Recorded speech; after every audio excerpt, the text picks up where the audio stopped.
Welcome to the Sean Chandler Podcast, a place to talk movies and nerdy stuff way too much. Joining me, as always, is Griffin Chiller. Griffin, how you doing? Podcast. You sounded like you were from Chicago there a little bit. I caught on there. Listen, you might be able to fool these people watching, but you can't fool me. We all know where you're from, Sean. We all know. Absolutely. I'm doing pretty good though. Up bright and early doing some entertainment, podcasting, and journalism, and all that good stuff. And I'm wearing a Dementors shirt. So. Oh, very nice, very nice. Yeah, and for those of you watching the live stream, you might notice my camera looks a little bit different. Spent the weekend trying to figure out how to upgrade my setup and my internet. So hopefully the audio will be a little bit cleaner because my stream is a little bit faster, and I'm using my normal Canon M50 today instead of a webcam, though I haven't fully figured it out, so the frame rate isn't quite where I would like it. But on a totally different note, Griffin, did you have any fun conversations this morning? Always with the I chatted with Brandon Cronenberg, who's the director of Possessor, which is coming out in drive-ins, I believe, this Friday, and then it's hitting VOD next week, and that's a gnarly movie. It's really good. If you're a big genre fan, I think you're gonna eat this up. It's great. Yeah, so anytime the podcast is canceled, that's because I'm just irresponsible or forget things. But anytime it's delayed an hour or two, it's because Griffin is talking to someone really interesting and doing a cool interview. It is 100%. Every time the podcast is delayed, it is definitely my fault. I am the worst person when it comes to just scheduling and being on time. And anyways, so I apologize, people, for being late.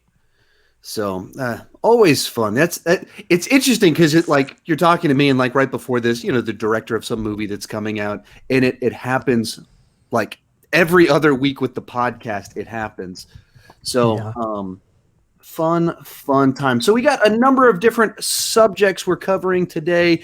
Yesterday they announced they were doing a sequel to The Lion King, which has the internet having a lot of opinions on that one. A few other stories like a Conan the Barbarian TV show's in the works. Borat 2 is coming out this month. And so, and then other news stories coming right along as well. So with that said, if you're listening to the audio version of this, be sure to leave a rating or review. It helps us kind of rank a little bit better so more people can discover the audio version of the podcast wherever you follow these different podcasty thingies. If you throw a super chat in, if you're in the live version of this, we will be tackling those at the appropriate times throughout the stream. And be sure to chime in with your thoughts on all the different subjects we are discussing today in the chat. With that said, let's dive into our first subject of the day. That yesterday they announced that a sequel to The Lion King is coming from the director of Moonlight, Barry Jenkins. And the internet had a lot of thoughts on this. More than immediately people were chiming in. Even on this live stream, I posted the link to it a couple hours ago, and the chat was already debating what? Lion King 2? Why are they doing this? Why are they doing this? The answer is very simple. Money, money, money, money, money, money, money. The first one made nearly $2 billion. Yeah. And so why are they doing another one? That's a lot of money. That is a lot of money. And therefore, they're doing a sequel to it on a financial level. I totally get it. Financially, it makes sense. Creatively, it's tough to not have a cynical impression of this one. What's your first feelings on this announcement? I did a stream about it yesterday, and I'm conflicted.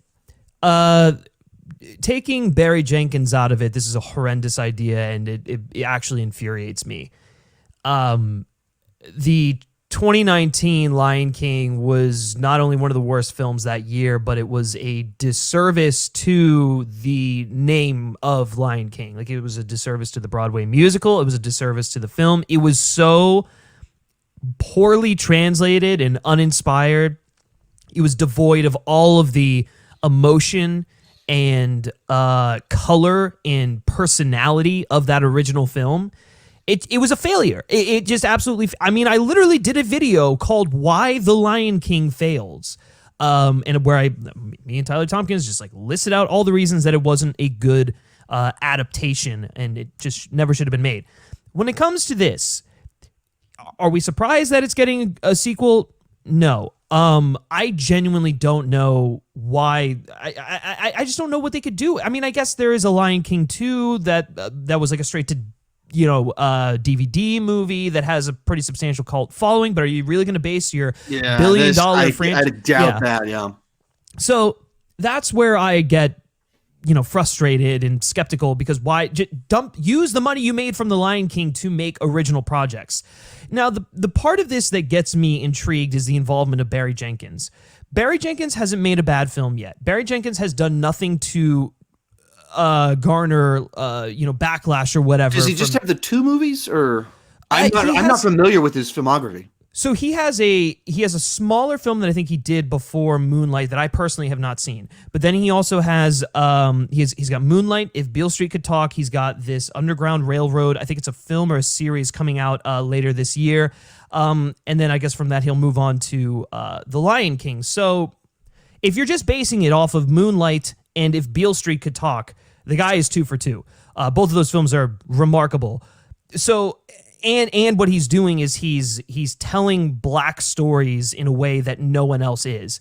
He's highlighting the culture and the I guess the struggle that they go through as people and whatnot. So I think his involvement in here is interesting because for whatever reason, I feel like maybe he could get a good story out of this. Obviously, I think maybe drawing upon the African roots of his people, exploring some of the cultural dynamics there. Like the film has the possibility to be really topical and interesting.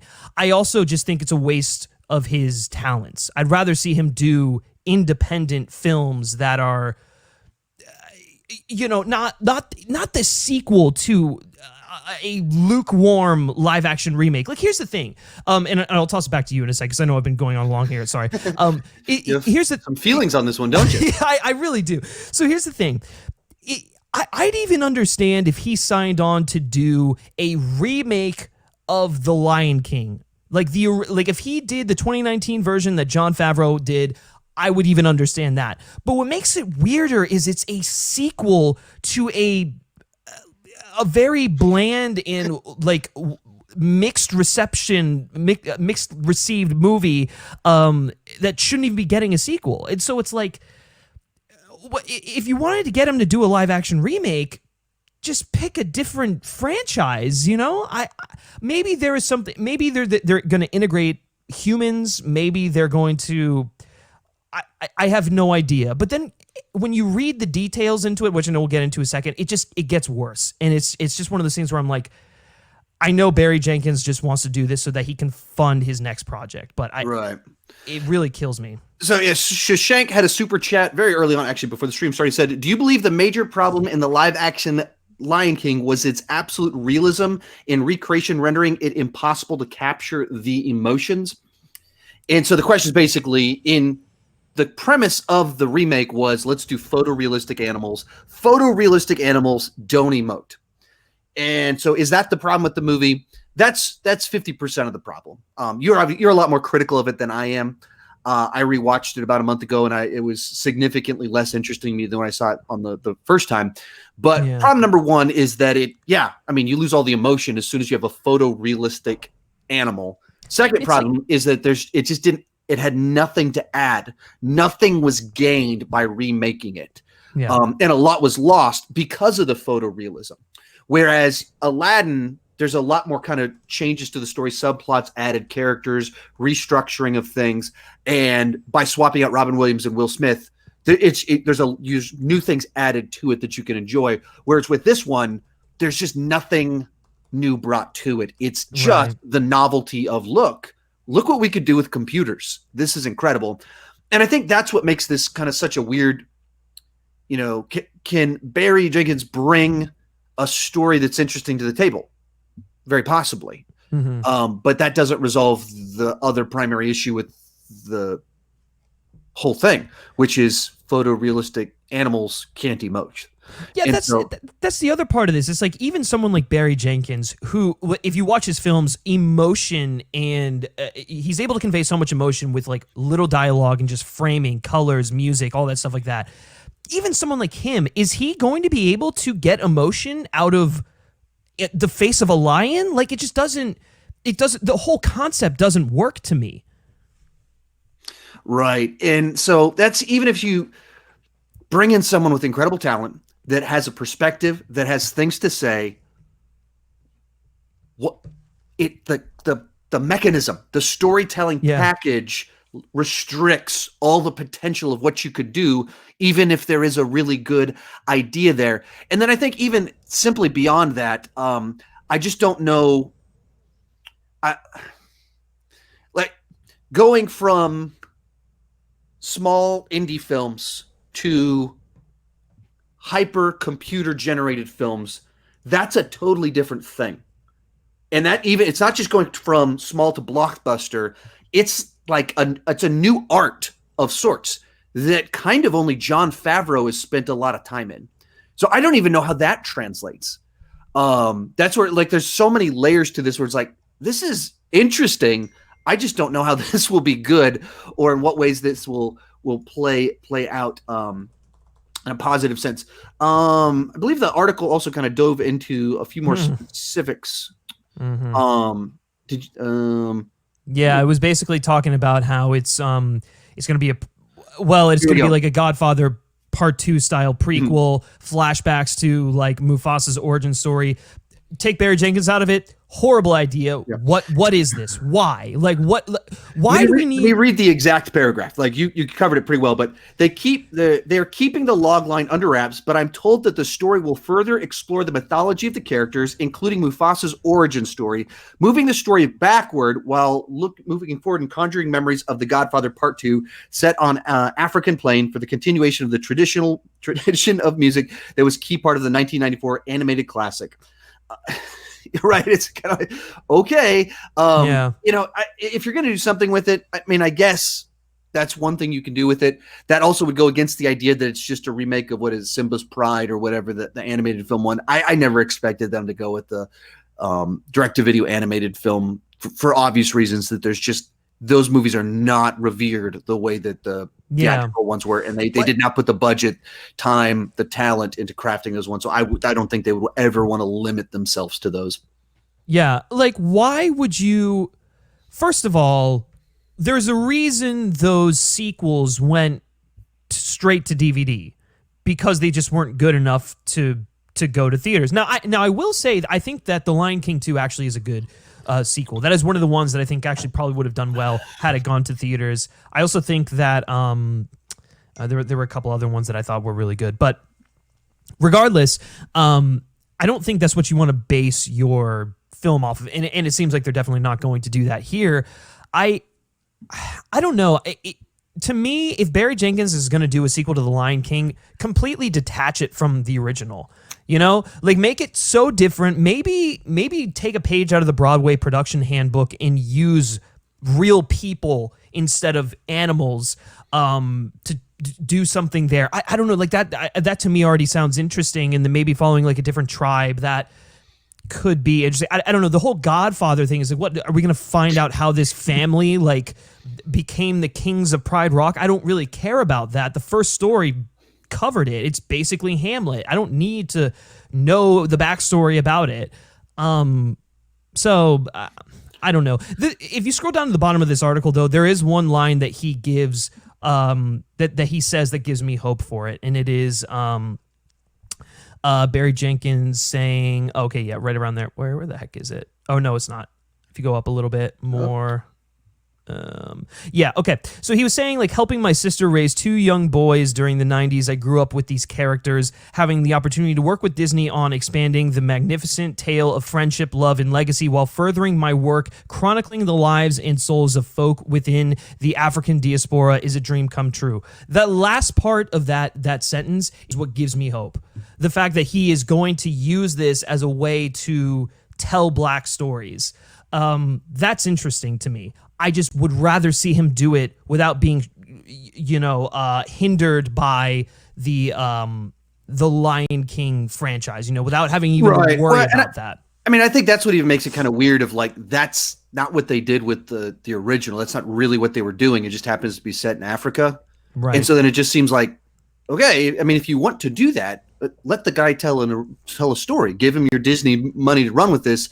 It seems really strange to partner it up in that particular way.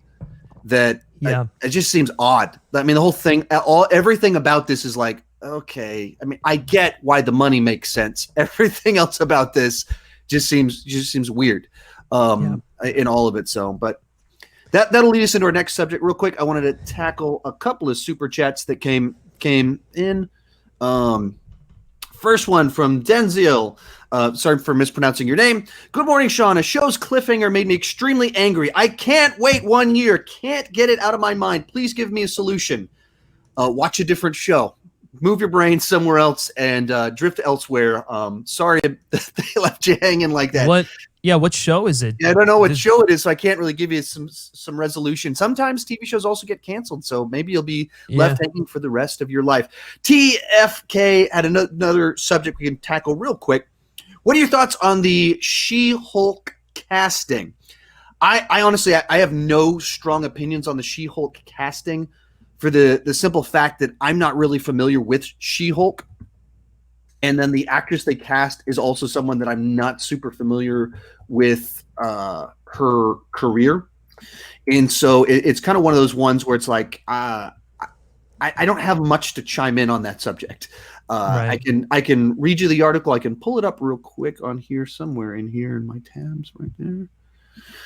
So I can pull it up, but like that's all I kind of have for you. I'm not, I believe I've seen her in a few things here and there, but I couldn't tell you anything about the comic book character beyond the basics. It's not a character I'm particularly interested in because I don't really like it when they go, let's do this character, just a girl. That's just seems like weird pandering to me. Mm-hmm. And so I just don't know about She-Hulk, so I don't know if she's a good fit, and I'm not familiar with her work. How about you? Do you know She-Hulk or do you know this actress? I'm less familiar with She-Hulk, but I love Tatiana Maslany. I think she's an incredible actress. Where would I have seen her?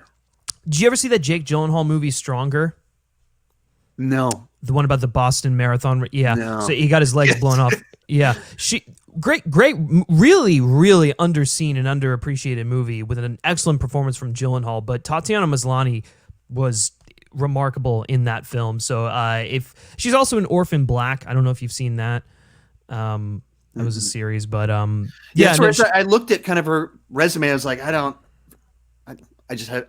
haven't seen this stuff, so I just have no real opinions. So in terms of a She-Hulk series, I think it could be interesting to tackle like it could be like a crime procedural, like a Law and Order kind of like courtroom procedural in the MCU. I think that could be really good because she is a lawyer, and maybe there's a way to integrate her with Spider-Man. Seeing as the rumors are that Spider-Man's going to need a lawyer in Spider-Man 3 or something like that. I know everyone's saying Matt Murdock, but I don't think that's going to be the case. Maybe this is her way in. I'm excited to see what happens with it, and I think that she's just an incredible choice to play the character, and I think it's going to be great.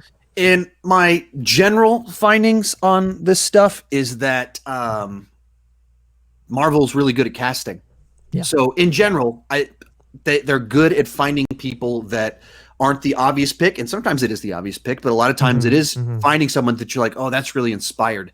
They seem much smarter than me at a lot of this stuff, so I tend to trust them on them. He chimed in, he said, the show was Sex Education Season 2 on Netflix. I haven't seen it, so I can't give you any advice on that one. Sorry about that. And then Shashank also had a super chat. He said, also, guys, just wanted to say to you guys, have been doing an amazing job during this period. Keep up the good work. Greatly, greatly appreciated.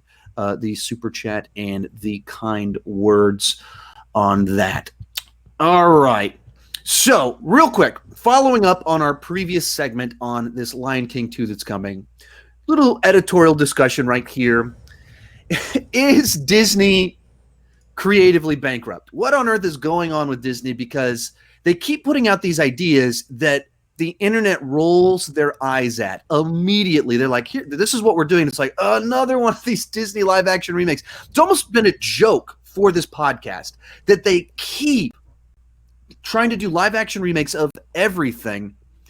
And for me, I totally understand. I totally get if something is a safe bet, you keep doing more of it. Even over the last 6 months, what have I been doing with my YouTube channel? I'll do Marvel Mondays because those are safe bets that I know will get clicks and views. So how can I keep coming up with, I get the idea. I know that that's part of the business model.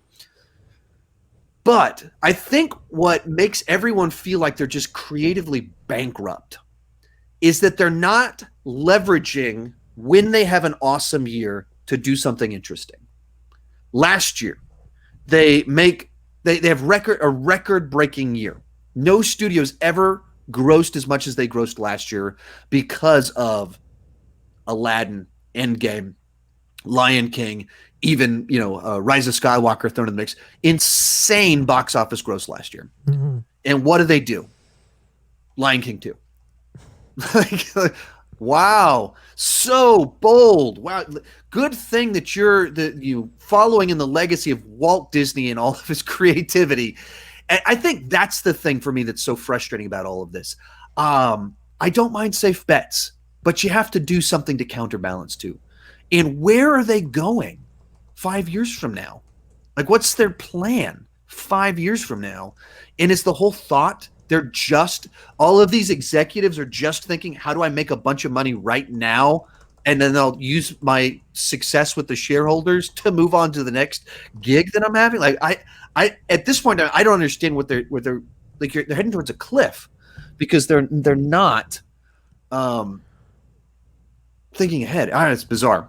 Mm-hmm. Think about that. Yeah. Are they creatively bankrupt?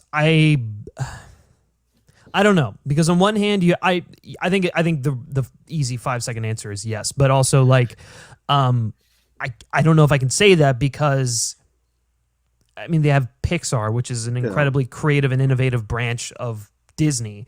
They have, but not like it was 10 years ago. Well, that's not true. That's not true because we have Soul coming out, which I think actually might be their most ambitious project since Inside Out. And yeah, sure, they've got like the sequels in there and stuff like that, but I also think it's some of those sequels are really good though, and they tackle different things in an interesting way. Some of them are, and some of them haven't been. I don't know if you compare this last decade to the decade before that. So the decade that was them, the stuff that was in the pipeline before the Disney acquisition, based off of the decade after. The decade after, there's a lot of things in there that you're like, right. There are a lot more sequels, several of them very empty sequels, and I think that what's frustrating is that it's not that they. I think this is the disclaimer to put in this. Do I think that the creatives are creatively bankrupt? Do I think Brad Bird and these guys? No. I think they still have people working for them that are incredibly creative. Mm-hmm. The guys way up here, the people that are making the decisions as to what we're going to greenlight, those guys are just chasing the safest bets. That's what I'm saying. I praised Toy Story 4. I was very positive on Incredibles 2. Yeah. But at the same time, if my choice is for them to do Soul, to do more kind of these creative weird ones, or Toy Story 5, Incredibles 3, I want them to do the weird stuff. I want them to take the risks, do something original. And that's what it seems like they're making fewer and fewer of those choices. Mm-hmm. Yeah, I do agree with you. I do. Yeah, like the few instances where the sequel game I think has worked for Pixar was exactly like Incredibles 2, Toy Story 4 by a long shot, and Monsters University was fun. It wasn't like offensively bad, so I'll give them a little bit of credit there. But yeah, I think they have a hard time balancing profits with taking calculated risks with exactly that is my issue right there, that there's no proper balance in it. And I think that the Disney live action remakes are of course the epitome of that. And when that's so much of what they're announcing, that's all they're doing in the live action department. I mean, yes, they're reworking Pirates of the Caribbean. Yeah, we're gonna get like a new version of that, but it's also based off of a pre-existing IP. Now, I mean, granted, I'll be the first in line. I'll be really excited to see them because I enjoy the Pirates mythology. But like, what happened to? I don't know, and it goes back to the whole like thing that you and I were talking about. I think on Kristen Maldonado's podcast about like, we're in this weird time where it's just like remakes, reboots, sequels. Like there's no original IP getting churned out. The only original IP that is getting churned out is based on comic books, and it's just the MCU stuff or the DC stuff or whatever. There's no like original adventures. There's no like Goonies for kids these days. There's no whatever. So it's in it, and I think like, 20 years from now, I think people are going to look back and it's just going to be like, where are the movies that defined this generation or whatever? So a comment coming from Charlie Adams says, do you think that you could come up with some good original storylines for Disneyland? Do I think I could? I couldn't. Do I think someone could? Sure. Do I think that there's plenty of talent? That's where people always want to say is Hollywood out of ideas? No, the creatives aren't. They have just as many ideas as ever. And the technology is there for so many things to happen. It's not the screenwriters. It's not the director's faults. It's all of the studio heads that they're looking for the next $1 billion thing. And the next $1 billion thing is probably going to be something that they know how to market. I think I've mentioned this before, but I spent a lot of time listening to the Script Notes podcast, and it's Craig Mazin, who did Chernobyl, and John August, who's worked with Tim Burton a lot, and he wrote Aladdin last year. He's done a ton of stuff for the last 20 years. Yeah. And so they talk about the business a lot. One of the things that they mention is that like they're just not buying spec scripts, like you mentioned, these original stories, because the marketing department is kind of driving so much of this. They want to know, how am I going to market this idea that you're bringing to me?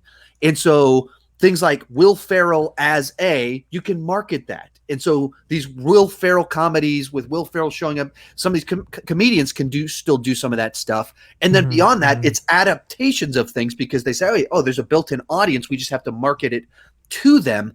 But we're not getting original stories. And that's what's so frustrating in all of this. Like, people keep asking in the chat, like, will I go watch Lion King 2? Sure. I mean, this is what I do for a living. I have a curiosity to it. Sure. Are they very professional in making things? Sure. Would I much rather them take a chance, create the new thing? Even like in mentioning doing Pirates of the Caribbean, and at some point in time, someone had this wacky idea, like, hey, what if we turn our ride into a pirate movie? Like, that's an existing property, sort of, but that's really an original idea. And it turned into this great set of characters, and the franchise itself has its ups and downs, but it was a great start. And then right around that same time, National Treasure, this weird idea, like, what if Nicolas Cage had to steal the Declaration of Independence? It's a stupid idea that made for a very fun couple of movies, and they're not doing that anymore. That's what's frustrating. And it's not just Disney. I mean, Disney's the one that it's, I think, the most egregious, because they're making so much money. They have so many safe bets, and they're not leveraging that to take risks, but no one else is either. And, you mentioned like all these kind of 80s and 90s original properties and stuff, that they're just not doing it anymore. And that's so frustrating to me. And it feels so short-sighted, because what are we going to do 10 years from now? Yeah. And no, exactly. I agree with you. And actually, you brought up National Treasure. Did you listen to the interview he did with Frosty Weintraub over at Collider about why National Treasure 3 never got made? I don't believe I have. So the reasoning why they never made another National Treasure was because they couldn't market it in their parks. They couldn't merchandise it. They couldn't capitalize off of American history for their own profits. And so that was the big, indicator, because the first two films made money. They did, right? They made money. consistent money. The second one, I believe, even outperformed the first one, and there was a loyal following and fan base for them. And it was a nice placeholder for the fact that we weren't getting Indiana Jones movies, and we haven't gotten Indiana Jones movies since Kingdom of the Crystal Skull. Most people would say that both of those movies are better than the last Indiana Jones movie we got. I would also agree with that. And so, like, they were obviously Jerry Bruckheimer is really passionate about it, which I think is the reason why they're working on a series for Disney Plus, which that film deserves more than a series, but I'll take what I can get. Right. But like here, listen, just like when you take a peek behind the curtain and you hear that the reasoning behind stuff is profits, franchising, can they incorporate this into an amusement park? Right. It's so disheartening. And something like National Treasure, and you know what? He brought up a really good point. He was like, you know, when National Treasure came out, kids were flocking to the National Archives because it was where Nick Cage was in this movie. They were eager to learn about American history because the film, gave them this adventure that was like really interesting. They wanted to be in the know on what it was talking about. You wanted to know how much is like silly and how much is the real thing. Like it sparked interest. Exactly. Yeah, and so one of the things that he proposed, he did not propose this to Disney, but he said in hindsight, he's like, one of the things we could have done was create, like, especially in this world of Pokemon Go, we could have created an interactive app that you incorporate with the National Archives, with the Smithsonian or something like that, that takes you on like a little adventure as you go to the different spots that Benjamin Gates did in the National Treasure films. And I'm like, that's a genius idea. What do you mean this isn't a marketable franchise? You need to look beyond the material sometimes. It's frustrating. Right. And so I think that's what a lot of people are starting to feel, I think. And it's obvious, your gut reaction to like just seeing a ton of live action remakes is like, what are they doing?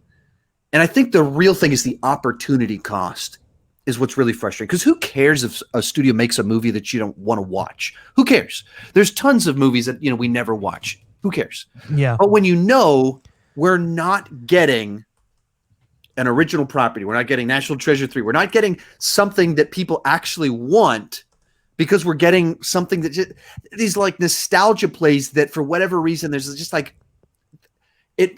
Everybody is curious. Like, what are you going to do with like live action Lion King? Yeah. Like nobody was super praising it. Even I was positive, but I wasn't like, I didn't give it an A or anything like that. Right. There's just a novelty factor. And that's like their whole thing is novelty plays. And that burns people out pretty quick, and I think we're starting to feel that. All right, we got to move on to our next little subject on here, a little bit of breaking news. I saw some things in the chat and then was able to look it up. Daniel Skinner says they have cast Kamala Khan, Miss Marvel. Let me pull this up on the screen real quick. Yeah, so it's coming from Deadline. All right. And it's an unknown. I'm really happy about that. Yeah, newcomer Iman Vellani has been cast to play Miss Marvel in the upcoming Disney Plus series for Marvel. And so what do I think of this casting? I can't really comment too much on it because she's a newcomer, so none of us have seen her in anything. But to what we said earlier, Disney, Marvel, that's one thing they seem to get right. They can spot talent. They have very broad-reaching casting agents. They are looking at a lot of talent. And so if this is the girl that had that right spark to her, I trust that they're going to find someone that's actually really good for this. As for the character of Miss Marvel, my experience with her comes from playing Marvel Ultimate Alliance 3 and from playing Avengers last month. That's my experience with the character. I've never read a comic that she's been in. And then, she's one of these people that hasn't been in kind of the mainstream stuff yet. This is them bringing her to the forefront. And so I don't have a strong opinion on her. I know more about her than I do about She-Hulk because of Marvel's Avengers, the game. And she seems fun, seems like an interesting addition that has, while not being like Spider-Man, she has that youthful energy. She has that youthful perspective of a teenager coming into this world of superheroes that has that hero worship for them. That's fun. That's interesting to me. So I'm curious in that regard. So, yeah. And she's not just the female. She's not She-Hulk. She's not a female version of a Right. established male hero. So that also inherently makes me a little bit more interested in the character. Yeah, I love this. I love that this is going to be her first big breakout role because it's going to catapult her to a new level of stardom.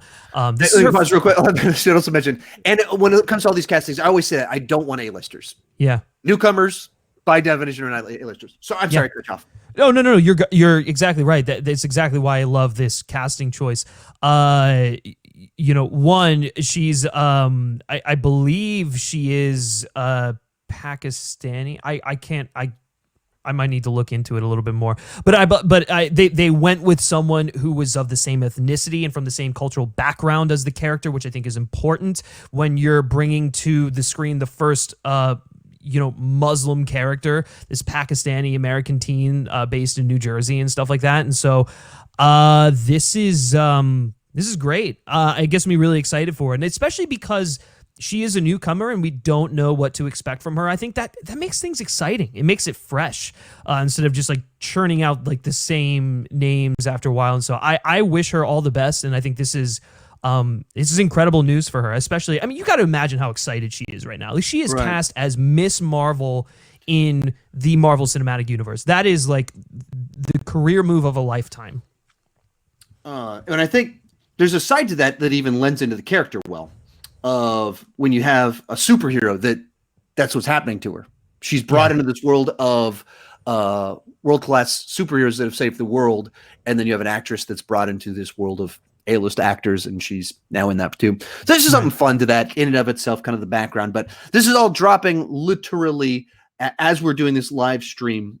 This news was announced, so we're reading it right along with you. But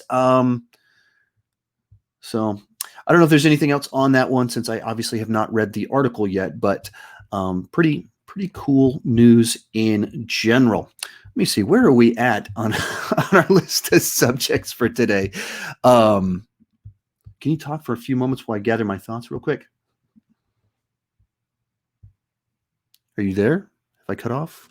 Hello? Did I lose you? Did I get lost? Did I lose him? I guess I lost him. Huh. Not sure or am I lost? Should be interesting. Oh, looks like it's just me in here. Well, let me spend a moment trying to figure out where Griffin went. Always fun when you're having to deal with technology on things like this. So it looks like our next story of the day is that Conan the Barbarian, was announced earlier today that Conan the Barbarian is headed to Netflix. And they've been trying to get a movie franchise going with this since the 80s. Arnold has constantly been talking about wanting to return for King Conan that was teased in the end of the original film, as well as the end of the second film. And then that hasn't happened. They did the Jason Momoa one, but it wasn't a very good movie, so we didn't get much with it. And so then earlier today, they announced that we are getting this Netflix show. And to me, that is very, very interesting. I get a text from Griffin. I'll touch just a second, try closing my thoughts on this one. So, but yeah, we got this show. What do I think about the idea of Conan the Barbarian Netflix show? I think it makes a lot of sense. I think there's a mythology there. There's a built-in audience.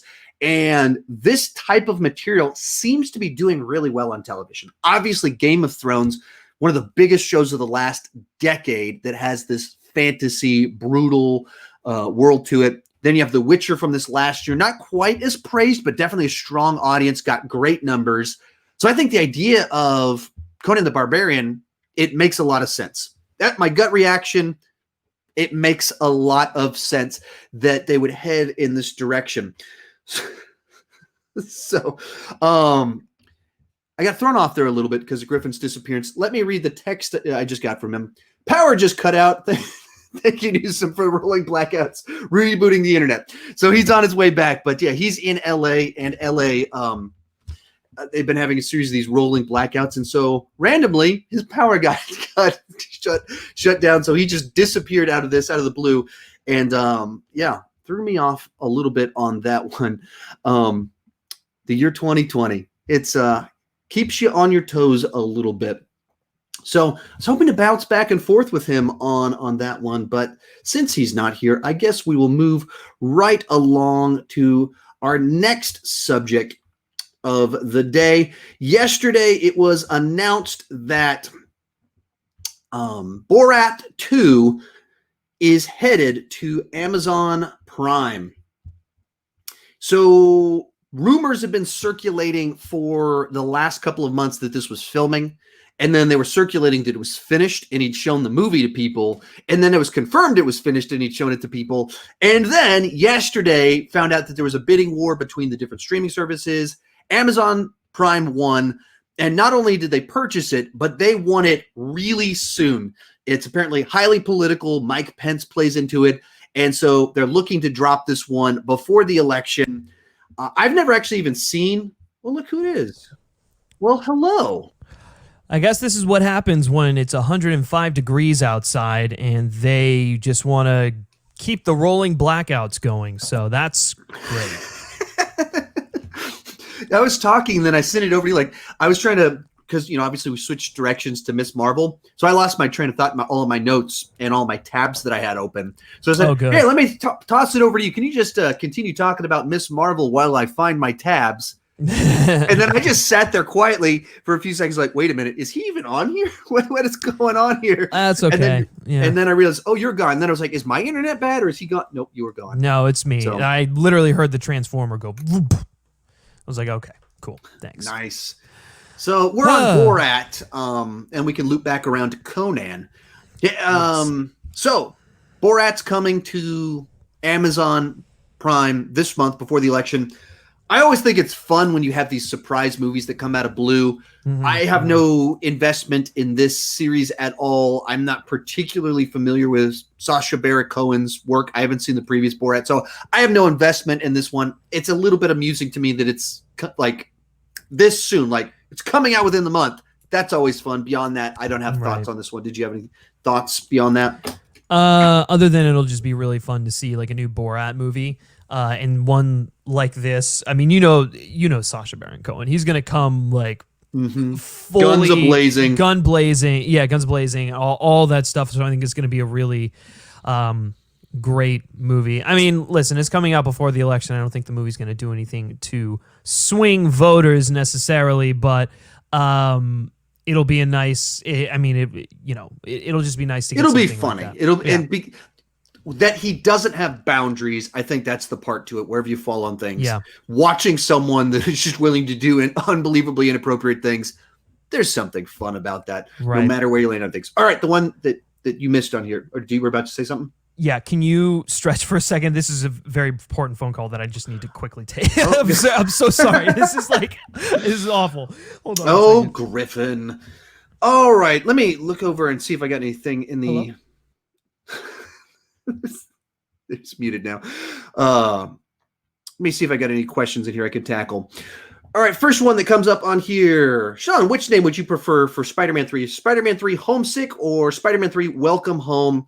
It all depends on what the movie's about. I can't really say which title I want without knowing what the plot of the movie is. Whichever one deals with the plot of the movie a little bit better, that is the one that I would be interested in. Rebecca, did you watch the Deathstroke animated movie? I have not watched it yet. I watch a lot of the DC animated movies, but I don't watch all of them. I've watched Superman, Man of Tomorrow, but I did not watch Deathstroke. So unfortunately, I don't have thoughts on that particular one to be able to chime in on it. Let's see. If you guys want to throw questions in here real quick while I wait for him to return. Here's one. Are you hyped about the possible Warcraft 2? I am. Not really. I wasn't a big fan of the original one, so it's tough to get excited for this one. I'm also pretty skeptical of the validity of these rumors that we're getting a Warcraft sequel because the first one didn't do all that well. There hasn't been that many rumblings about it. And it's not material that lends itself to the first one didn't do as well as they wanted. It was borderline, but it's like you can't dial it back.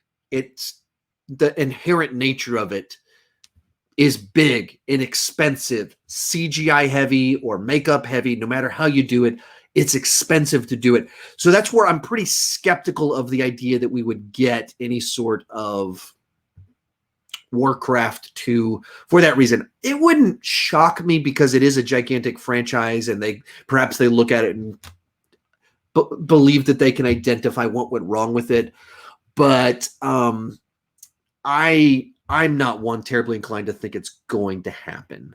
So unfortunately, I'm pretty skeptical. Marshall, any special horror videos coming October besides 31 on 31? No, my horror plans for the month of October are my 31 on 31 ranking. It's creature features. It's with the Autop stream. All my 31 on 31s are with the Autop stream. It's their they invented 31 on 31, so I'm not looking to, take their idea from them. So I only join them. They decide what we do. So you got like Jaws, Critters, Alien, Predator, It, Gremlins. I don't remember if that's all of them, but so those are the ones that's the stuff. So a couple of those I'll do standalone rankings beforehand on those. Some of those I've already done, so I wouldn't want to re-rank like It when I did that last year. But so that's kind of where we're at on some of the stuff.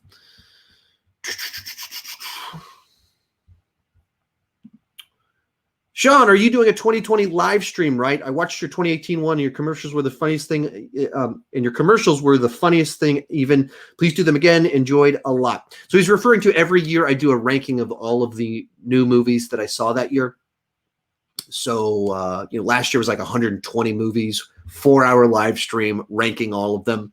That's one of my traditions I do at January 1st every year. So absolutely, I'm planning on doing that. And it'll be nice this year because it'll be shorter because of everything. We don't have as many movies coming out. So that's a nice little touch that makes my life easier. Hopefully I can do commercials again. Sometimes it's tricky. I like to do stuff like nice touches like that. Problem I ran into back when I did in 2018 is that my computer wasn't fast enough at the time to really do a lot of that live stream stuff. And so then I have a new computer now. I have better software, more options on the table to be able to include some of these other nice touches. So I would like to have things like my commercials and stuff like that. So hopefully that will happen. Had a super chat come in from Mr. King Palma. According to the Batman trailer, you think it's going to be rated R?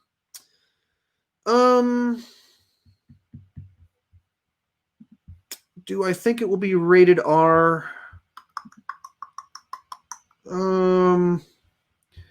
It's entirely possible. It is entirely possible that it would be rated R. It wouldn't shock me. It would surprise me a little bit. Batman is one of those properties that is just so marketable for them, and you want to make young fans, and so you don't want to alienate a whole group of people with a character that's just so profitable for them. But then again, we had Joker make over $1 billion. Joker made the same money as The Dark Knight. Joker made a lot more money than Batman Begins. So that logic gets thrown out as soon as the Joker makes that much money. It's entirely possible that this thing could be rated R. So I would guess that it's going to be PG-13. But it's super duper possible. Mr. Super Chat in there. Desiel with the Super Chat. Sorry for missing it. Sorry, unrelated. Should I watch Clue or Game Night? You should watch Clue and Game Night. Clue and Game Night are both a lot of fun. If you like the 80s aesthetics, if you like Tim Curry, Christopher Lloyd, it's got an amazing cast. The whole cast on that one is really, really good. It's a different era. It's from the 80s. It doesn't have the budget of a modern film, but it's a nice whodunit. Like, you wouldn't think that Clue would make for a great movie, but it does because it's a whodunit. We don't have a lot of whodunits. And then Game Night, I thought, was a great little modern day kind of board game based murder mystery family adventure. I thoroughly enjoyed that movie. It had a nice style to it. I think you should watch both of them. I mean, I wouldn't tell you to pick one or the other. Nicholas had a super chat. Thoughts on Hard Target? I love Hard Target. I'm a big Van Damme fan, big John Woo fan. So a John Woo movie starring Van Damme with Lance Henriksen in there, and then the Arnold Vosloo, the Mummy. All of that works for me. And then it's based off The Most Dangerous Game. So it's nice source material about people, rich people hunting poor people, all leading into Van Damme having to fight back. Wilfred Brimley's in it. So I watched it about 2 months ago. I watch it every year, pretty much. So, I enjoy most of those early Van Damme films, and that's one of the best of the bunch because it is a John Woo film. So it's got a better, slick production. It's kind of when Van Damme started getting big budget movies. John Woo came over, so I'm all on board on that one. Oops. Someone's asking me my thoughts on The Boys. I have a review of that. I prefer not to discuss things that I've discussed too many times. I have a review of it. You can just look that up on my channel for the first season. A bunch of people telling me they've announced Miss Marvel. We already discussed it on here for about 5, 10, 30 minutes. Not 30 minutes. That was a lie. Are you buying Spider-Man Miles Morales video game for the PlayStation 5? Well, I'm not saying anything definite. I don't own a PlayStation 5. I have not been able to pre-order a PlayStation 5, so I won't buy it for a PlayStation 5 unless I own a PlayStation 5. If I'm able to pre-order a PlayStation 5, I will pre-order a PlayStation 5, and I will buy Spider-Man Miles Morales for my PlayStation 5. But since they've sold out everywhere, that hasn't been able to happen. So I'm absolutely interested in both the PlayStation 5 and Spider-Man Miles Morales. Both of those are of great interest to me. Hopefully they can sync up together. So we will see what comes of that. But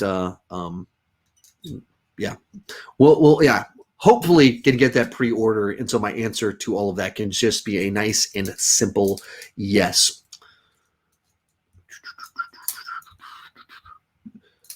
What would you say is the best looking film of all time? I don't have good enough eyes. That's not my strong point. So I don't have a strong enough opinion on that to be able to chime in, unfortunately.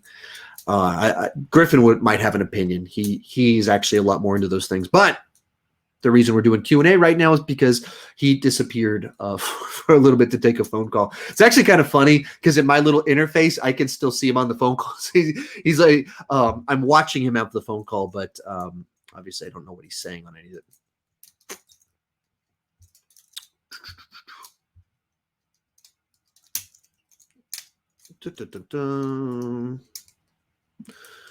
Goofy Gang, what's the movie you're most excited for in the next few months? Honestly, I don't know because I don't know what's really going to come out.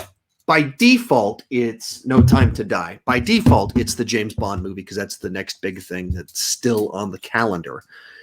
Beyond that, it's all kind of smaller stuff, but I don't really even know what's coming out because everything keeps getting delayed. It keeps moving so fast that it makes it really tough to keep up with all of it. So by default, No Time to Die, but I don't have any confidence that it's going to come out. Leo, quick thoughts on Shutter Island, no spoilers. I've never seen Shutter Island, so I don't know what the spoilers are. I know there are spoilers. I've managed to go 10 years without seeing the movie and not have it spoiled for me, but so unfortunately, I don't have any thoughts on it. Rebecca, Batman 89 or Batman Returns? Batman 89. Batman Returns has always kind of been a little bit too dark and sour for me. And obviously Batman's a dark character, but there's different types of dark. Like a plot line about Penguin trying to kill all the firstborn sons of Gotham is dark on a different level than The Dark Knight. It's like a different, like, ooh, that's a really intense plot line to casually throw in at the end of your movie. And so there's just a lot of stuff that's kind of like, the opening shot of the movie is parents putting their baby in a basket and throwing him into a frozen creek to kill him. That's dark on a different level than The Dark Knight. So there's always been some stuff in Batman Returns that I've never been crazy about.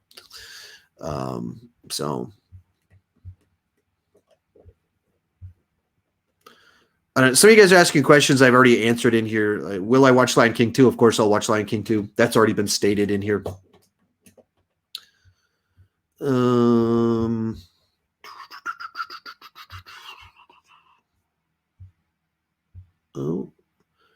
Had a super chat come in. Nicholas Caldwell, thoughts on Black Rain?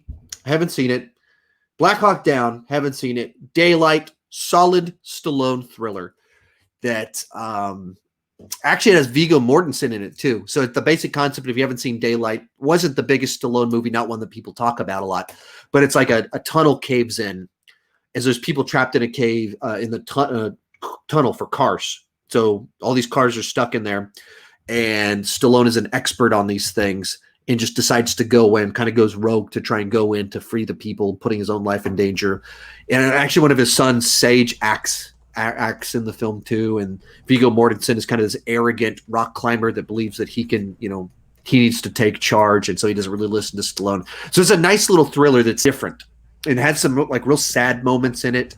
So I am a fan of that one. Pretty big fan. All right. Looks like Kid Critic wants to be put in timeout, and Griffin wants put to him in rejoin. timeout, Sean. Yeah, put him in timeout. He is in I'm sorry timeout about that. I'm really sorry about that. Yeah. I was in timeout temporarily. Sorry. I got a call from Critics' Choice, and they wanted some like clarification on my application and stuff like that. But so anyways. Griffin, all these delays. Critics' Choice gave me a nice phone call. It's my fault. First of all, I'm getting phone calls, which will probably be rejection eventually, and then I'm getting my power is going out. This has not been the day for me. This is not how I usually do things. So I apologize. Anyways, thoughts on Black Rain, Black Hawk Down, or Daylight? Yeah, do you have thoughts on any of those? Just kidding. What is your favorite Chuck Norris? Yeah, we'll get to. I didn't realize you were interested in Daylight. I like Black Hawk Down. So much. No, I'm not. I've never seen Black Hawk Down, so I only talked about Daylight. But I've got a lot of weird gaps in what I've watched. Stuff like the year 2000, like it's weird. There's not a lot of logic to some of the stuff I've missed. Yeah. Sorry about that. Sorry about that. I blame you, Griffin. The reason I haven't seen it is clearly because you got a phone call right now. That means I didn't watch a movie 15 years ago. The Weird Podcast. We are all over the place. I don't know what's happening anymore. Anyways, yeah. Ninja Cowboy 2000. What is your favorite Chuck Norris movie? Chuck Norris doesn't really have any good movies. Chuck Norris is a great meme and had a nice little TV show that wasn't necessarily good, but it was a nice 90s, like put on in the background, Walker, Texas Ranger. But yeah, the reality is like I'm huge into martial arts movies and what do I watch when I'm working out? I put on Scott Adkins' YouTube channel where he interviews 90s martial arts movie stars like Jeff Speakman from The Perfect Weapon, Philip Reeve from The Best of the Best movies. Like that's literally what I watch while working out. Tony Jaa, Michael Jai White. I love that stuff. And Chuck Norris, as a martial artist, is a well-respected person. He was in a Bruce Lee movie. He fought Bruce Lee very early on and you can respect all of that. He seems like he's a real decent guy in real life. Mm-hmm. His movies, he did a bunch of just really crappy canon martial arts films, and he didn't have a particularly cinematic style to him. I don't know of anyone that's like, yeah, Chuck Norris. When you list of the great martial arts movies of all time, no one lists a Chuck Norris movie. No one does. And that's because he didn't make very good movies. So what's yours? What's your favorite Chuck Norris movie? I don't know if I've exactly. I don't know. And I couldn't tell you. And the only one that you should watch is Return of the Dragon, but that's a Bruce Lee movie, and you should watch it because it's a Bruce Lee movie, right? But when it comes to his actual filmography, the ones that he starred in, the most notable movie he starred in was Expendables 2, and that was him showing up to do Chuck Norris jokes. Mhm. And it's not like that's like the most notable action movie or anything like that either. So he just really Chuck Norris does not have a great filmography. And but when in regards to like successful 90s TV shows, I'm not knocking Walker Texas Ranger. Not that it's great television either, but for just like solid, passable, like you just want something in the background, that's like my dad watched it. He never watched Chuck Norris movies. He never talked about Chuck Norris, but it's like, I just want to put something on in the background. It's, Chuck Norris with a cowboy hat kicking guys in the face, doing a jump. Like his signature move is like doing a jump kick through a windshield, and he did it in like 4 different things. But obviously Chuck Norris didn't do it. It's literally just like a stunt that he repeated in his movies and in Walker Texas Ranger. So I wasn't expecting to spend so much time on Chuck Norris today. Okay, here we go. Let's get back to when we first lost you because power cut out in the state of California. I talked about this, but you didn't. Okay, yes, the Conan the Barbarian TV series, yes. Did you have any thoughts on this one? For like my quick take was like, hey, it makes sense in light of Game of Thrones success of The Witcher. There's material there that it seems like this is working well on television these days, and there's demand for it. Yeah. Did you have any interesting thoughts on this one?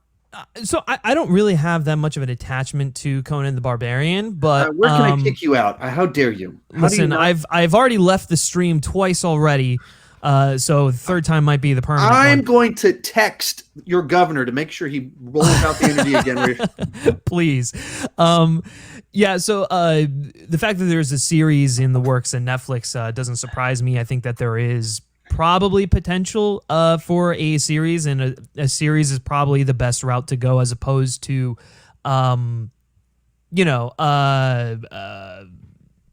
film or whatnot, because we already saw the movie with Jason Momoa in it, and I don't think people were really quite as receptive to it. I think Netflix has shown that they can take a really niche thing and get people interested in it. Like, for as well as The Witcher did, it's still a pretty niche kind of thing, and I think Conan sort of is along the same lines as that. And Game of Thrones has opened people up to the idea of it, but it's ultimately up to the show to really sell people on it. So I have no idea who's even going to be in it. I don't know. Like, right. I think that's also a big determining factor. Who's in front of and behind the camera?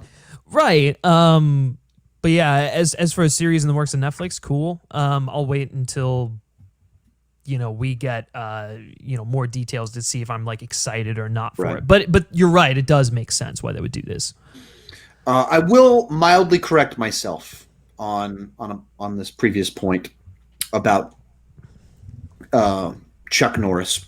Wanted to chime in. He did mention Code of Silence. That's true. It's directed by Andrew Davis, director of The Fugitive, Under Siege. That's the one that stands out. That's as much praise as I can give Chuck Norris, that a director made an okay movie with him. So there we go. All right, moving right along in our subjects of the day. The final kind of topic we had on here is that let me pull up the article on here real quick. Get my tabs in order. Tried to do fancy tab stuff, and it's throwing me off because I'm not technologically savvy. Getting too old for switching between tabs. Mm-hmm. Okay, where is it? I also can't read. It's unfortunate. Here we go. Your man, Joseph Kosinski, is lined up to direct Spiderhead for Netflix. And if you guys don't know who Joseph Kosinski is, this is the director of Tron Legacy. He's the guy that currently is doing Top Gun Maverick. So he is lined up to direct Spiderhead, which they just also locked in Chris Hemsworth to star in it. It's got Miles Teller, which is interesting because Miles Teller is also in Top Gun Maverick. And then Journey Smollett is also in it. Yeah. I think you're a bigger fan of Joseph than I am. Oh, yeah. But then again, I also have a good lot of borrowed faith because he's doing this Top Gun movie that looks like it's going to be really good. Yeah. Everything about this looks pretty good to me. This is what we've been talking about since Extraction came out, about Netflix kind of getting some of these mid-budget films. Looks like Chris Hemsworth returning to do another Netflix original film. I imagine, given how successful Extraction was for them, that might have something to do with it. But all the little pieces we have on this one all seems like cool. I want more of this. Yeah, no, I'm this is really exciting because I've wanted like a new Joseph Kosinski, just like original sort of like film like this for a while. Like, yeah, he did Only the Brave, which was actually really good. See, I missed that one. Once again, there are these movies that I missed. That came out in a month where I was just busy. Like, I kept meaning to see. I actually own it. I own it. I just haven't paused to, and maybe that one would kind of fill things out. But like Tron Legacy, gorgeous film. Yeah, I'm not crazy about the story on it though. And then what was the one he did? The first one he did with Tom Cruise, the Oblivion. Another one that was like, this looks really good, but I wasn't crazy about the story. Oh man, always had story issues for him. I loved Oblivion. I thought that was like one criminally underrated movie, and Tron Legacy to an extent. Although I think that one has more of a cult following now than it has. But and it's more high profile because obviously the name of it, and even if you didn't like the movie, everybody knows that movie's gorgeous. Everybody knows that it, not Jeff Bridges, but the de-aging of Jeff Bridges, but everything else behind that, just people remember the movie even if they weren't crazy about the story and then the soundtrack. So it made a mark a little bit more than Oblivion did. Yeah, right, for sure. And I just think, I don't know, not enough people were interested in Oblivion, but I don't know, the guy probably crafts some of the most visually stunning movies out there. There is something about his style that I absolutely love. And I think at the time when Oblivion came out, I'm like, this guy needs to be the face of like sci-fi right now. Like, he is just like doing really cool things. And then he kind of fell off the map, so that never happened. But yeah, I mean, first of all, love Chris Hemsworth, love Journey Smollett, love Miles Teller. Put them all in a movie with Joseph Kosinski. I am 100% in. I don't know, like, is Spiderhead based off of something? Is it based off? Yeah, I believe so. Let me pull this up real quick. And what's adaptation of the George Saunders short story? Oh, here's the other one I missed. I forgot about this. The script is by the Zombieland guys, who are also the Deadpool guys, Rhett Reese and Paul Wernick. Yeah, that's odd to me. Unless they're going for a more comedic approach, which is very possible, but so it's not the most obvious pairing either in light of Joseph's previous and current projects. Like, you don't think, and then he should follow this up with something like Zombieland. So that's interesting. But they've done a lot of stuff over the years, but there's a lot of names associated with all this. The other thing that's interesting to me that anytime that a director seems to have a lot of people that like to work a lot, do a lot of movies with them. That's always interesting to me. So this is the third partnership with Miles Teller. Obviously had a couple of them with Thomas Cruise. And his first with Chris Hemsworth. First with Chris Hemsworth. But that in light of the way this guy works, probably not his last with Hemsworth. So that's always strikes me as probably a good sign when someone just seems to know how to work with people well. But yeah, also it's him going back into sci-fi, which I think is like his bread and butter. Like, he just excels in that medium. I mean, obviously, because I love Tron Legacy and Oblivion. If you don't like those movies, then maybe you don't want to see him go back to sci-fi. But the gist of the movie is really interesting. I think it has down there. It's like, set in the near future. Convicts are offered a chance to volunteer as medical subjects in hopes of shortening their sentences. So it's like it feels like really self-contained, and it doesn't feel like it's going to be a super big action spectacle like Tron Legacy, even Oblivion to some extent. So this could be good for him. It seems like after doing something like Top Gun, he wants to kind of dial it back a little bit, do a really more intimate sci-fi film. So I'm all in on this. This sounds like a great project. So me too. I only have excitement for it. And even the fact that it's Netflix, that there some of this kind of mid-tier, not as stuff people are familiar with showing up on there. I love that. And as per many of the conversations we've had on this podcast this year, I guess all the episodes of this podcast have been this year. So that was an unnecessary disclaimer in that sentence. Yeah, that they have. Yeah. But we keep talking about the fact that Netflix seems to be changing the game a little bit. Yeah. Combined with 2020, and like they were already doing things, and then 2020 probably speeding up that process just a little bit. So that'll do it for the audio version of the podcast. Griffin, where can we find you? You can find me leaving this podcast multiple times during one recording session because I'm incredibly unprofessional and unreliable. But if you do want to hear what I have to say, you can head on over to the FilmSpeak channel, and then you can also head on over to the Twitter account, FilmSpeak Twitter account. We actually just launched an incredible new podcast hosted by Mike Johnson from Real School, which he interviews titans in the voice acting industry. It is called Vocal Cues. It premiered today, which is International Podcast Day. So it's a great time to check it out. And his first guest is Billy West, who's the voice of Bugs Bunny. He's oh God, what's that guy on Futurama? The doctor guy. God, why am I blanking on it? Anyways, you've definitely heard his voice before. I mean, he's an incredible legend in the voice acting community, and so the guests only get bigger and better from there. So if you're interested in the occupation of voice acting and what the craft of voice acting and stuff like that, definitely go check it out over on filmspeak.net or the Vocal Cues podcast on like Apple Podcasts, Spotify, and all that good stuff. All right. Be sure to head on over there. Thank you guys so much for listening. Be sure to leave a review and a rating, and keep talking movies too much. All right. If you're here for the live stream, you can throw some questions in here. We'll tackle some questions for just a little bit. At any point in time, my camera could cut out since I'm experimenting with using my Canon M50 for streaming, which has been fun.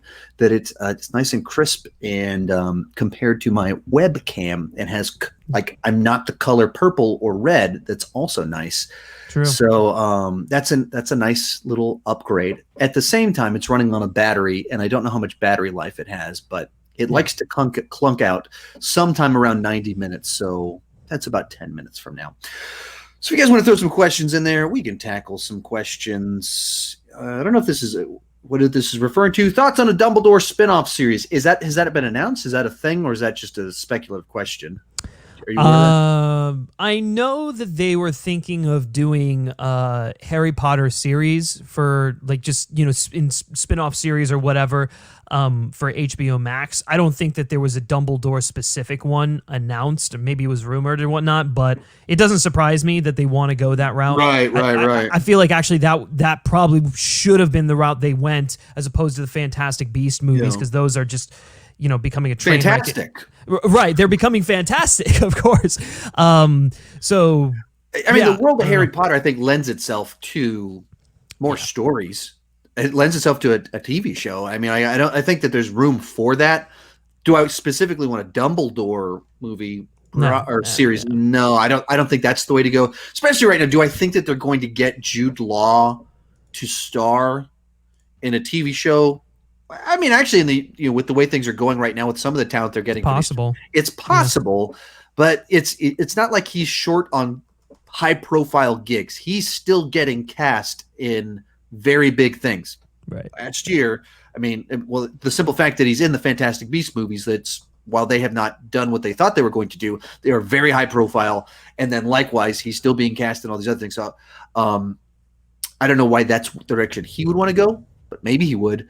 But of all the things you could do with the world of Harry Potter, just set a show at Hogwarts any point in time. Mm-hmm. You get that works. That you just of show, especially given that people love coming of age stories and teen dramas.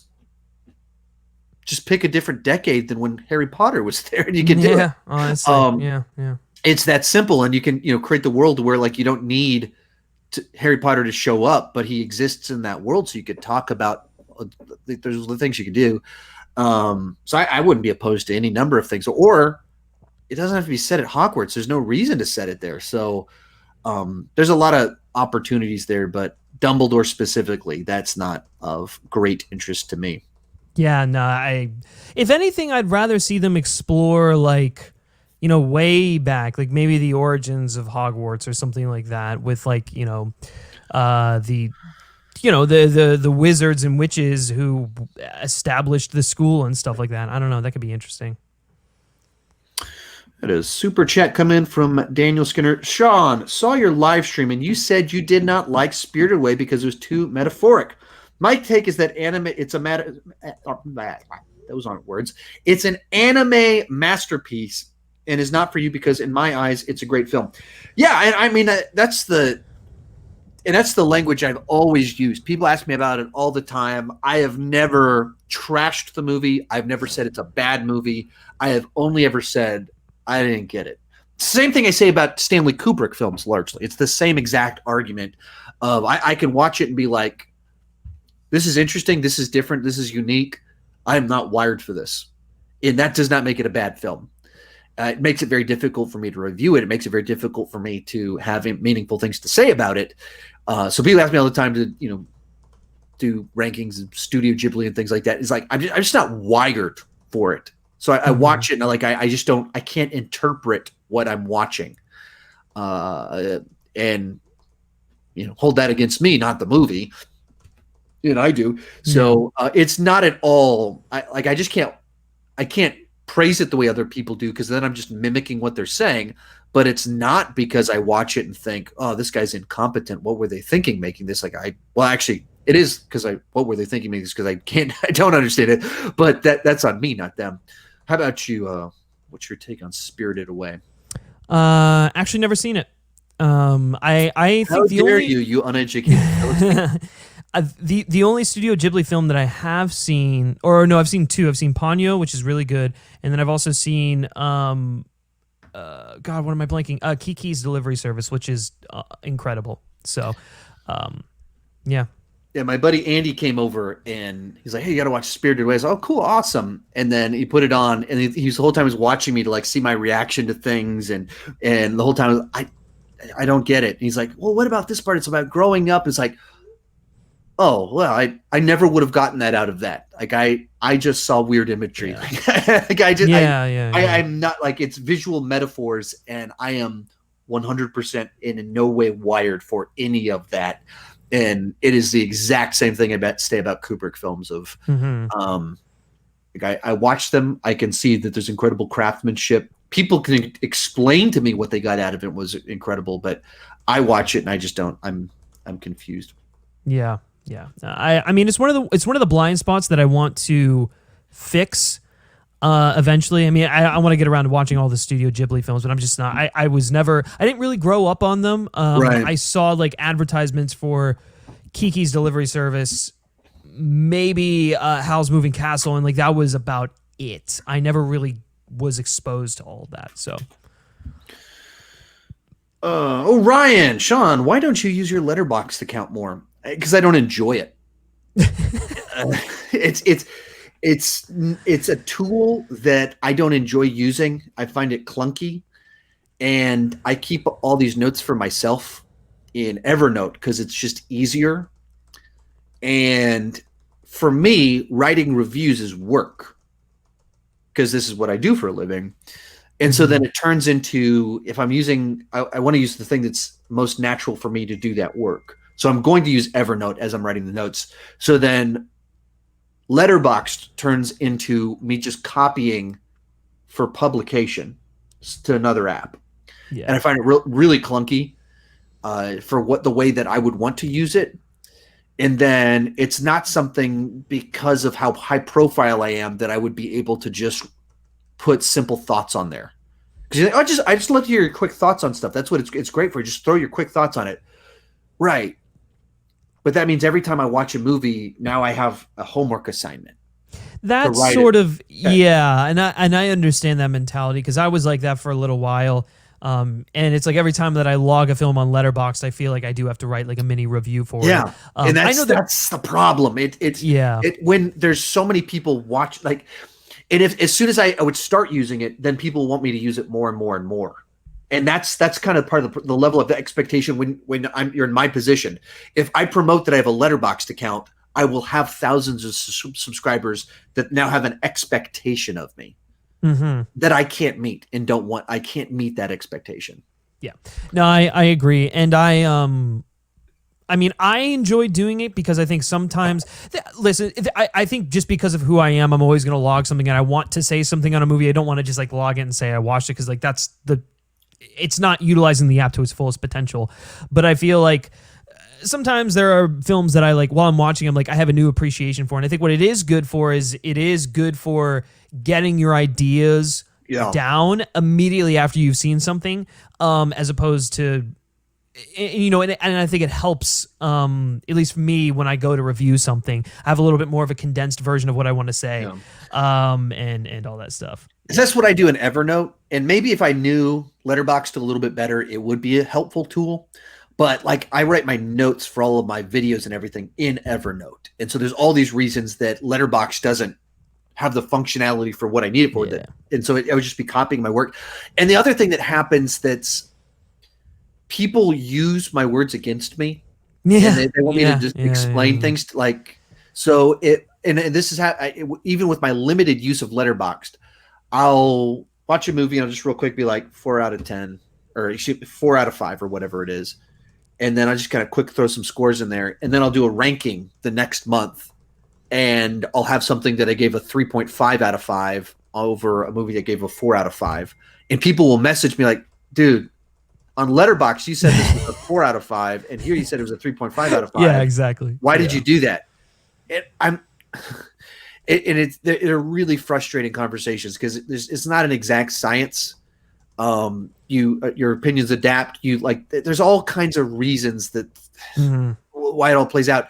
And so that's the frustrating side to it, that like, I want to talk about movies. I don't want to talk about why this one with a 3.5 is over one with a 4 or whatever.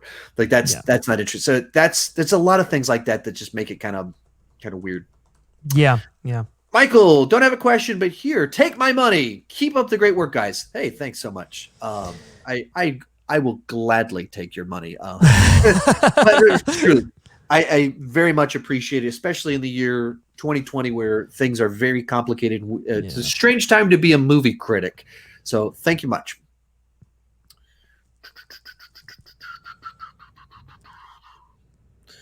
Here's an important one. Tobias, I love your hair, Griffin. Keep up the good work.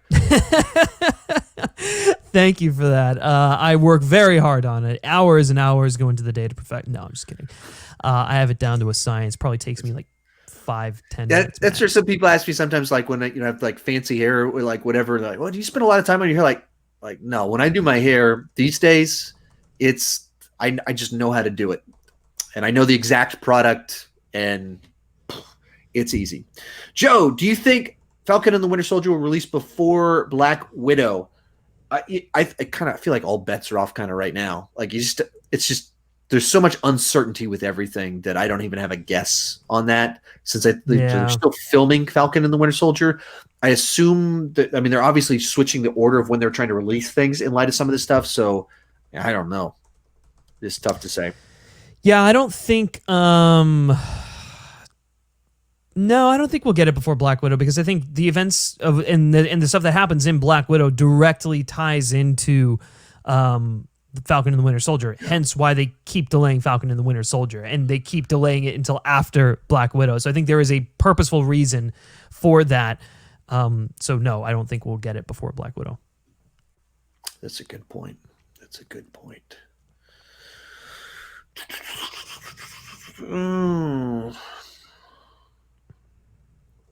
All right. This is an important question that keeps coming up. Where did Griffin get his cool-looking GoldenEye and Tomorrow Never Dies posters? There is, you probably can't get them right now because they're probably sold out, but there is a artist that I follow on Twitter called, let's see, it's The Tall Ginger is his, oh God, what is it? That Tall Ginger. Anyways, he's an artist, Sean Longmore, on Twitter that I follow, who has done some incredible Bond posters inspired by the Japanese posters from the Sean Connery era and stuff like that.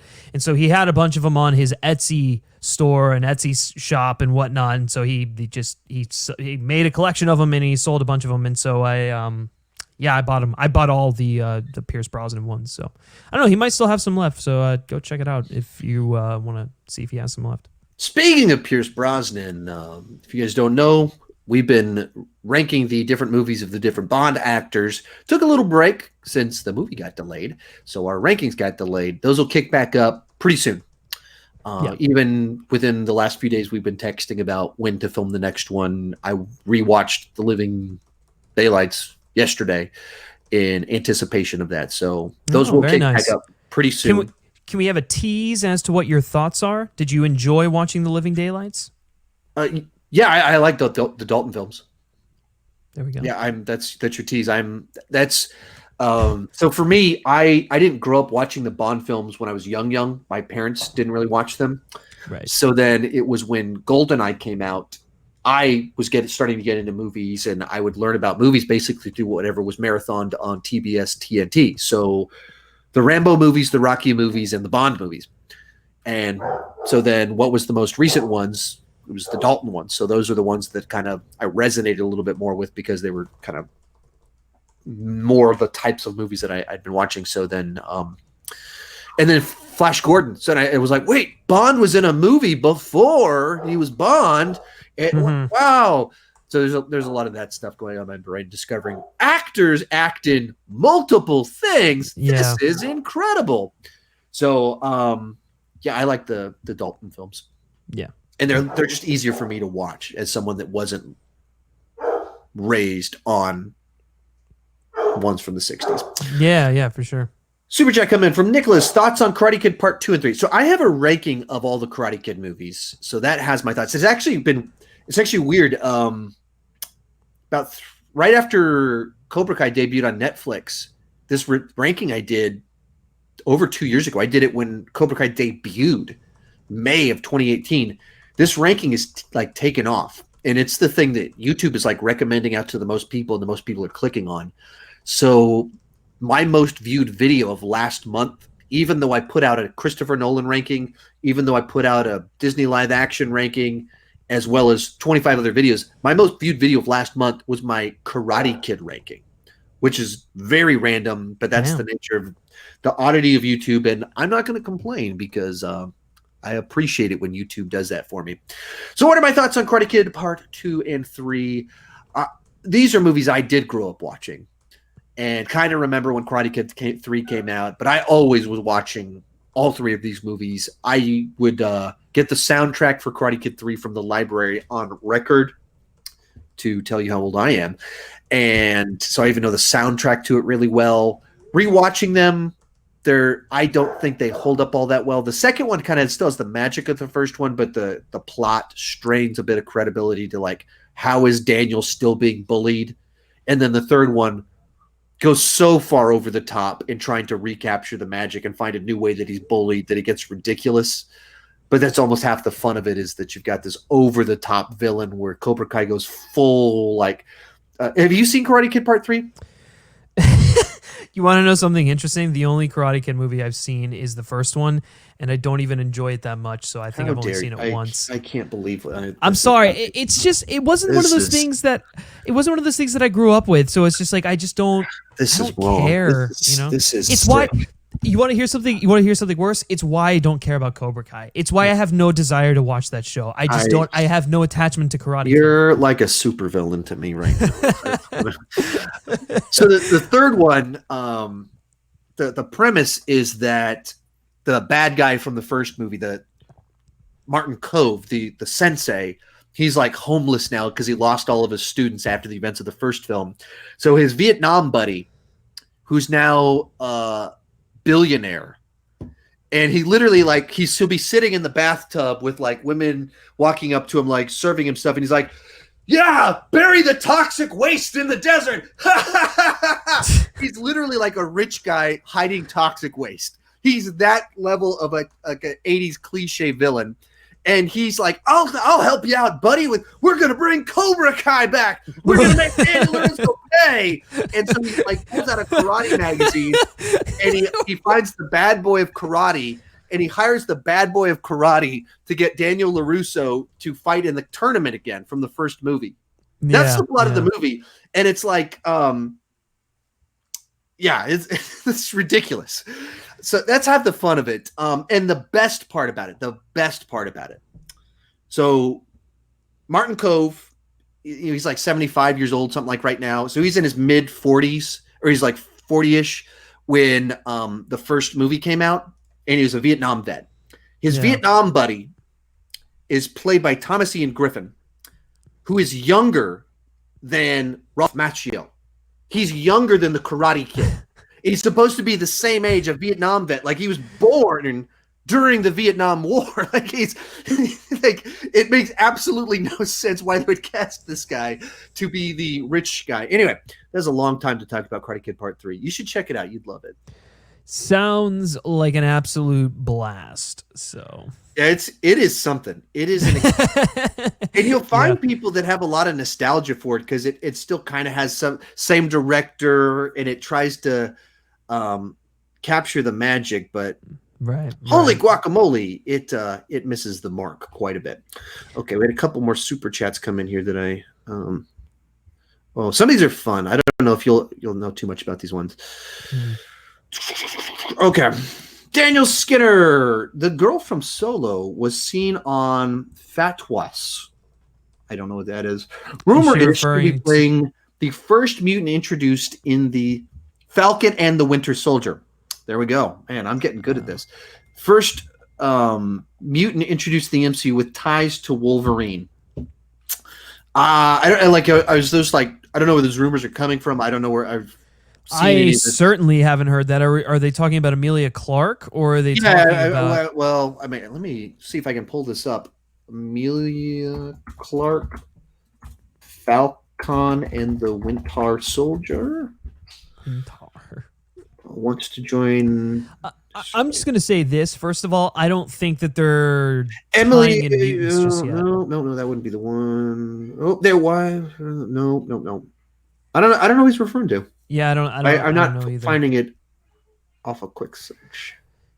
Yeah. I don't think that they'll tie Falcon and the Winter Soldier stuff into mutants. They still have to work on integrating the mutants into the MCU, and I think if they're going to do that, they're going to use like Kang the Conqueror and like Ant-Man and like the Fantastic Four and WandaVision and stuff like that. The stuff where it's like it makes sense to integrate the X-Men or mutants into it, not necessarily like something that feels kind of detached. I don't know. Even like the Nick Fury series, I feel like that's probably a better opportunity to integrate, mutants into. Yeah, it doesn't seem like the obvious place to head in that direction. Right. Throw a couple of these up here real quick. Alice, I would love to see Steven Spielberg ranking. My answer on every ranking like that is they're just tough videos to do. I have to watch all those movies. It's 50 years worth of movies. It's like 30 movies, 60 hours to do one video. 60 hours. Same answer for Martin Scorsese, except his movies are like 4 hours long, so it's like 100 hours. People ask me about Stephen King adaptations. It's 70 movies. It's 150 hours. So all of those requests, it's the same answer. I hear you. I got you. I know it would be a hit video. It's just really tough to do with integrity because I have to rewatch the movies. Yeah. And so that's why it doesn't happen. Bob Smith, keep up the podcast. Love them. Thank you so much for listening, watching. Obviously, you're watching because you're in the live stream. So thank you for watching. Here's a fun one. Nicholas Caldwell, thoughts on Starship Troopers and Dante's Peak? You are speaking my language now. The movies of the late 90s when I was in high school. I watched both of these movies in the theater. So Starship Troopers, another ridiculous Paul Verhoeven movie, and I say ridiculous as a compliment. It's over the top. It's ultra violent. It's campy at times. It has misunderstood meanings of what he was trying to do with it. I have a lot of fun with that movie. Dante's Peak is the era of volcano movies. We got Volcano with Tommy Lee Jones. Between Volcano and Dante's Peak, I like Dante's Peak a lot more. It's dumb. Is that the one with Brosnan and Linda Hamilton? Yeah. Mm-hmm. Yeah. Okay. Tommy Lee Jones is in Volcano, and it's in L.A., and L.A. turns into a volcano. And then Dante's Peak is like up in the mountains in this village, and she's the mayor, and he's the expert guy studying it. And it's dumb and ridiculous, but it's a fun dumb movie.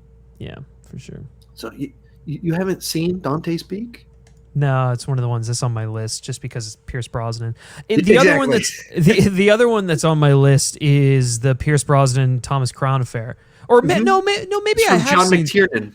Yeah, maybe I have seen that one. Now that I think about it, I think I may have. It's been a while since I've seen that one, but I really do. I think it's a good movie. The thing I liked about Brosnan during the '90s was that like he kind of did what Daniel Craig is doing right now, which is like he dispersed like the Bond movies with actual like other films that kind of showcased his ability as an actor, and I think it positioned him better for like when Die Another Day came out and he was let go of Bond. People were like, okay, yeah, he's James Bond, but also like he's done all these other movies. He was in Mrs. Doubtfire, like so, you know. We've tackled this a little bit before, but what type of project would you guys like to see Christopher Nolan tackle next? You know, I'm pretty open. I think I would like to see him do something smaller again because he was so good at it. But he's so good at a lot of things. So I don't really have I want him to do this next. I kind of trust his judgment a little bit in choosing his projects. So, yeah, I don't care. Whatever he wants to do, I'm down for. Yeah, people are like, would you like to see him do a horror movie? Would you like to see him do this? Yeah, sure. He is interesting. He has a spin on things, and he brings ideas to things. So no matter what he does, I'm interested for that reason. Yeah. I'll tackle just a couple more of these, and then my camera battery will die. So it will die. There is no doubt about it. Tackle this one real quick. Virginia, Christopher Nolan should direct a Mission Impossible movie. I just don't know there's any reason to do that. I don't think it's a good fit because those are Tom Cruise vehicles. They're very much Tom Cruise, and Christopher Nolan is very much Christopher Nolan. And so I don't know how it would be better in light of Christopher Nolan tackling it. In particular because there's so much setups for Tom Cruise to do his thing as opposed to opportunities to showcase ideas. All the things they do well, showcasing ideas isn't one of them. And that's what Christopher Nolan does. He gets interested by an idea and he goes, how do I take this idea I'm interested in and wrap it in a popular genre? Yeah. Yeah. So I just don't see the as a good fit. Yeah. I want to see him do a James Bond movie, not a Mission Impossible movie. I don't think Mission Impossible offers him anything interesting. Also, we kind of got what his Mission Impossible movie would have been like with Fallout. I felt like Christopher McQuarrie was like kind of trying to do his best aesthetic Christopher Nolan impression. So, to me, I don't know. It's not an interesting project for him to take on. Bond is interesting because he has a personal attachment to the character. The character, like the whole franchise is centered around this character, and like I think what Daniel Craig has done, like exploring like his faults and his mental state in the in his tenure, I feel like that's something that is interesting to see Christopher Nolan tackle in whatever his adaptation would be of a James Bond film. Mission Impossible is just a Tom Cruise vehicle. I don't know. That's not like really interesting for me for like a Christopher Nolan project. Right. And that's the key thing. Obviously, we love the Mission Impossible movies. But yeah. Is this something to where Christopher Nolan can really make his mark on something, use his skill set to do something interesting? No, they'd be competing with each other. The two don't serve each other all that well. Would I be interested in Tom Cruise and Christopher Nolan doing a movie together? I'm fine with that. That's interesting. Yeah. Because it's two people that really, really want to make a good movie. So if they have an idea that works together to where Tom Cruise's like ability to come up with stuff that people love with Christopher Nolan ideas, that sounds awesome. But Mission Impossible is really specific. Probably close out on this one. Majestic Demon, has the Incredible Hulk aged better or worse in your opinion? I've never been negative on this film. I've always enjoyed this film. I've said that in all of my rankings. it's not super high on my rankings, but that's a testament to the quality of the MCU and the nature of what a ranking is. It continues to be the black sheep, and it's always been the black sheep of the MCU. It's totally very different. But like every time I rewatch it, I think to myself, people are way too hard on this movie, and I think they're only judging it because of what they expect from an MCU film. But I've never thought like it's a bad movie, so it's always kind of been the same to me. I've always really enjoyed The Incredible Hulk. Surprisingly, I think just because like the first time I saw it, I remember seeing those trailers and I was like, oh God, this looks awful. This looks really bad. Especially coming off of the hype of Iron Man. It's like, oh, we're going to follow up Iron Man with The Incredible Hulk. Okay, sure.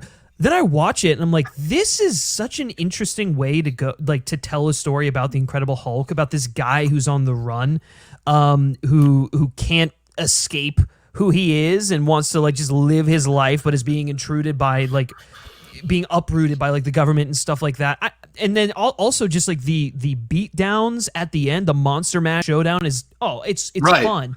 And people don't give it credit. They're like, the CGI looks better. Like, what are you like? It looks great. Yeah, like 2008, you kidding me? Yeah, right. I mean, I think people look for criticisms of it, and I don't fully grasp why. It's always been a little bit odd to me, and I've tried to, toss that question out there in my reviews and on Twitter and stuff like that, and I've never really gotten a good vibe besides just bland. There's some things that's bland. I can understand what they're saying when they say that. Right. But I've never been on the hate train on that one. So my opinion hasn't really changed too much on it. I've always been like, it's good. And to this day, I think it's good. I wish they would do more. I wish that Abomination would come back. I wish that they could tie in some of the plot lines a little bit. I think that's something that would be really good. All right, my battery's red line flashing at me. So okay. Throw a couple of these out here real quick. Do you think the Batman will be better than the Dark Knight? I mean, I don't have an opinion on that. I think it could be, because I don't put the Dark Knight on this pedestal that can't be topped. I have issues with the Dark Knight and Matt Reeves, that trailer. There's potential. How about you? What do you think? Potential. I mean, we'll have to wait and see. The Dark Knight has stood the test of time. Correct. Only time will tell us to see what happens with the Batman. And that's the thing that I think a lot of people, they want to have an opinion. Like, is this one better or not? Right out of the gate. Well, you're comparing it to a movie that's been around for 13 years or 12 years as of right now, 13 years when that one comes out. That's not a fair comparison. You have to it takes time to decide. That's one of the reasons I don't give A+ to new movies. And A+ is a movie that stood the test of time for me. And it's a fault on my end, but it's also like I do all this stuff where I squish my reviews into the B's way too much. That's one of the reasons. Final question. Love the podcast. Thank you so much, Ethan. Have you seen Zero Dark 30? Yeah, I have. I've only seen it once. I really enjoyed it, but I've only seen it once, so I can't comment too much on it. How about you? Yeah, I've only seen it a handful of times, but it was a good movie. Yeah. Thank you guys so much for tuning in. Come back next week. Now we know my battery lasts 1 hour and 43 minutes before it dies on me. See you again next week. Thank you, Griffin, for tuning in, and keep talking movies too much.